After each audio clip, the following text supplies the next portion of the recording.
Mesdames, Messieurs, bonjour et bienvenue sur le site d'information enquêteplus.com qui vous propose la revue de la presse quotidienne sénégalaise qui se fait l'écho, en ce 28 janvier, de la lourde ambiance qui a entouré la publication des candidatures à l'élection présidentielle de février 2012. Et surtout, la décision du Conseil constitutionnel de valider la candidature de Abdoulaye Wade pour un troisième mandat contesté par le M23 dont le rassemblement place de l'Obélisque s'est terminé en bouillantes échauffourées. Sud Quotidien titre « Nuit d'émeute dans le pays ». Un policier tué, plusieurs blessés, Dakar en feu, titre Walfadjri Grand Place. Sa candidature passe, Wade jubile pendant que le pays brûle, constate Walfadjri. Wade brûle le pays, éructe le quotidien, qui sur sa une écrit que Dakar, Thiès, Mbour, Kaolack, Fatick sont à feu et à sang.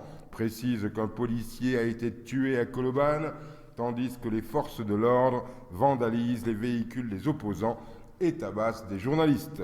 Le quotidien qui parle de putsch constitutionnel de la part du Conseil du même nom, qui, au terme d'un long vendredi d'attente, a validé la candidature de tous les dangers, ce qui fait dire à Soro Diop dans le quotidien que les manifestations qui ont parsemé le pays hier à l'annonce de la validation de la candidature du président Wade constituent un signal fort de la grande césure qui existe entre le pays réel et un régime engoncé dans une impopularité criante.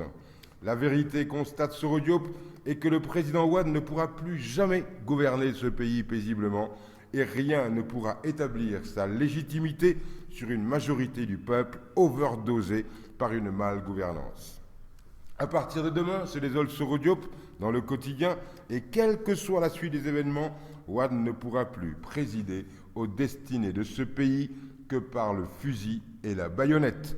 Tout ça pour ça, ironise l'éditorialiste du quotidien, qui se désole qu'il y a ceux du côté de la cognée, guettrés de destin tragique, aux carrières politiques à jamais salies, pour qui la postérité ne retiendra que la vertu des vices. Tout cela, conclut-il, témoigne du degré d'ignominie que certains peuvent atteindre pour perpétuer leur voracité pouvoiriste. Ils n'ont pas besoin d'inscrire leur nom dans l'histoire pour n'avoir réussi que dans les petites histoires. L'Observateur lui titre « Le Sénégal est KO », K-O-C-H-A-O-S évidemment. Wade, Cheikh Tidiane Diakhaté, déjà un mort dans la conscience. J'aurais préféré déjà un mort sur la conscience. C'est plus visible, messieurs, en plus d'être plus correct. Revenant sur le policier tué hier à coups de briques, l'Obs qui raconte comment les 5 sages ont lâché la bombe qui a mis le feu au pays et ont invalidé la candidature de Youssou N'Dour qui déclare dans son quotidien « On a peur de moi, mais personne ne peut invalider ma candidature ». Alors, la messe est-elle dite ? Oui et non, soupèse Samba Allard dans le populaire, selon qu'on est dans le juridique ou dans le politique. Oui, parce que la liste provisoire ne risque pas de changer, parce que revenons à remettre en cause la qualité du travail des 5 juges déjà fait et en conséquence jeter le discrédit sur les délibérations des institutions.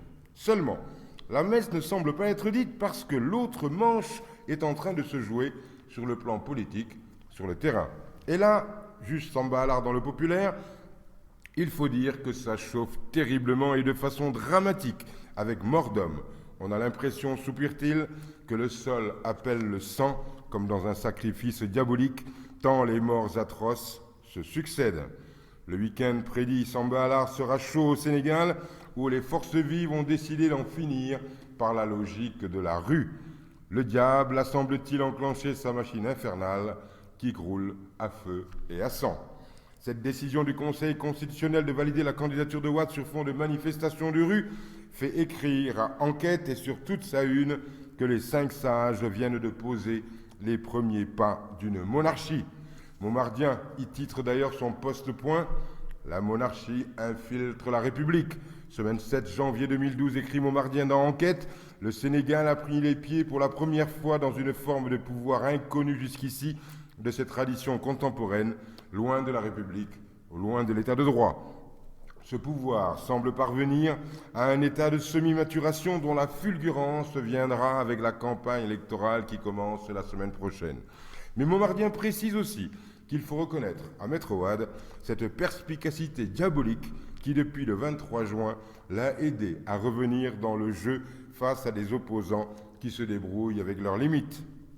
Le 27 janvier, conclut enquête à travers Montmardien, est donc une bataille remportée par Abdoulaye Wade contre ses adversaires au profit d'un fils et d'un clan pour lesquels il accepte si gaillardement de souffrir le martyre jusque dans sa chair.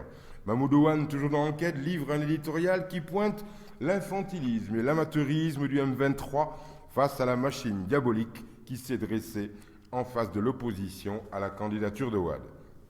Les dés sont jetés, écrit-il, et la seule alternative qui s'offre désormais au M23 est la lutte.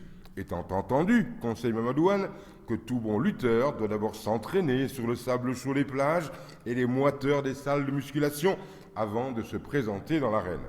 Enquête pose la question impertinente. Le M23 était-il préparé ?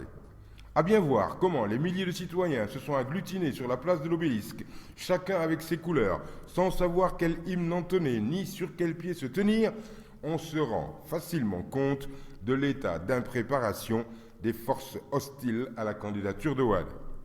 Le mot d'ordre le mieux préparé, s'interroge l'éditorialiste d'enquête, était « Nedem, Nedem ». Et alors ? Pour que Wade parte, il faudra plus de détermination que ce que l'on a vu hier, constate-t-il, avant d'ajouter que le Sénégal n'est pas la Libye et que les incantations ne suffiront pas. Mamadou Ouane constate aussi, pour le regretter, que les choses n'ont jamais été claires du côté du M23. On ne sait pas trop qui est qui joue pour qui et qui est contre qui.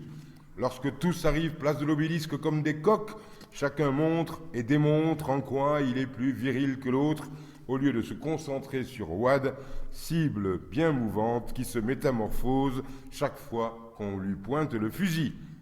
Quelle leçon tirer, s'interroge Mamadou Ouane dans l'enquête, sinon que le président Wade risque bien de réussir son pari de battre plus jeune que lui si l'armée mexicaine du M23 continue dans ses enfantillages.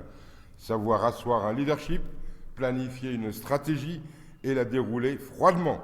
Sur ce plan-là, conclut Mamadou Ouane, Wade a encore des leçons à donner à ses adversaires, qui donc disaient qu'il est parfaitement possible de vaincre sans avoir raison. Puisse le peuple l'emporter sur la force, écrit Ouane pour conclure son éditorial. Dans la rubrique On s'en fout, Libye-Sénégal dimanche, Stade Le Quotidien du Sport titre Sauver l'honneur. Vraiment, on s'en fout.